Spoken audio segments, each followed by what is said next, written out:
आदत नसीब फरमाया। सच इहो आहे हाले जी शरीफ अल्लाह ताला खेस नज़र बद का महफूज फरमाए।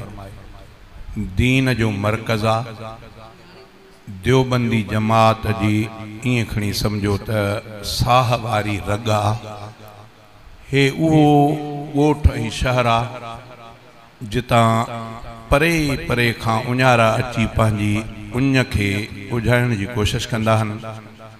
सच इहो आहे त हाले जी शरीफ़ में वेही हाले जी वारनि खे तबलीग कजे।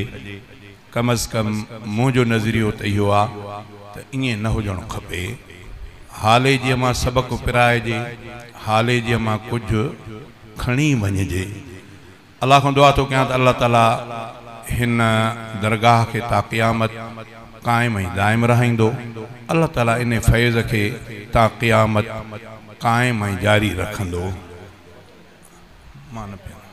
न हिकिड़ो दफ़ो मुस्तफ़ा साईं जे मथां सलात सुवारी पढ़ो।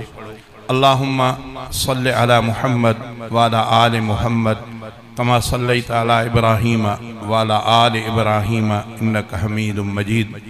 अल्लाहुम्मा बारिक अला मुहम्मद वाला आले मुहम्मद कमा बारकता अला इब्राहीम वाला आले इब्राहीम इन्नका हमीदुम मजीद। इलाइक़े वारनि खे मुबारकबाद आहे जो हिन इलेक्शन जे अंदर दरगाह आलिया हाले जी शरीफ जा चश्मो चराग हज़रत साईं मुफ्ती मुहम्मद ताहिर साहब मुद्दज़िर आली, हज़रत साईं रुशदुल्ला मुद्दज़िर आली उहे इन्हनि सीटुनि ते बीठल आहिनि। उन्हनि खे ज़रूरत कहिड़ी आहे इन खां हर को वाक़िफ़ आहे। अल्लाह ताला पूरी ईअं खणी सम्झो त देवबंदी जमात उन्हनि जे हवाले करे छॾी आहे।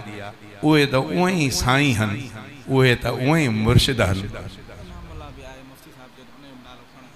हाँ माशाअल्लाह साईं इनामुल्लाह बि बीठल आहिनि।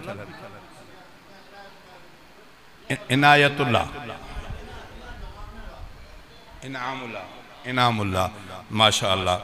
बहरहाल इहे माण्हू बीठा आहिनि। सच इहो आहे त कंहिंखे कुझु खाइण खां रोकनि। जेको अवाम जो हक़ आहे उन्हनि खे ॾियारनि।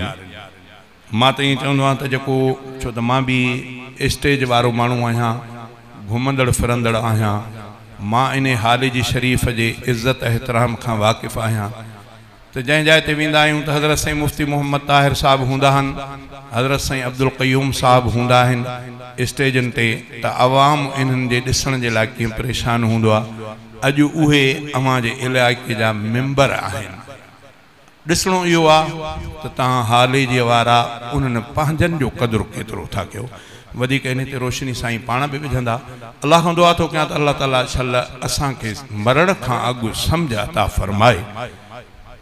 ॾाढो मज़ो आहे जॾहिं दीनदारनि जे सथ में शामिल थींदासीं। हज़रत साईं मुफ्ती साहब भी मौजूद आहिनि, हज़रत साईं रुशदुल्ला साहब भी, साईं इनामुल्लाह त कोन्हनि आहिनि हिते।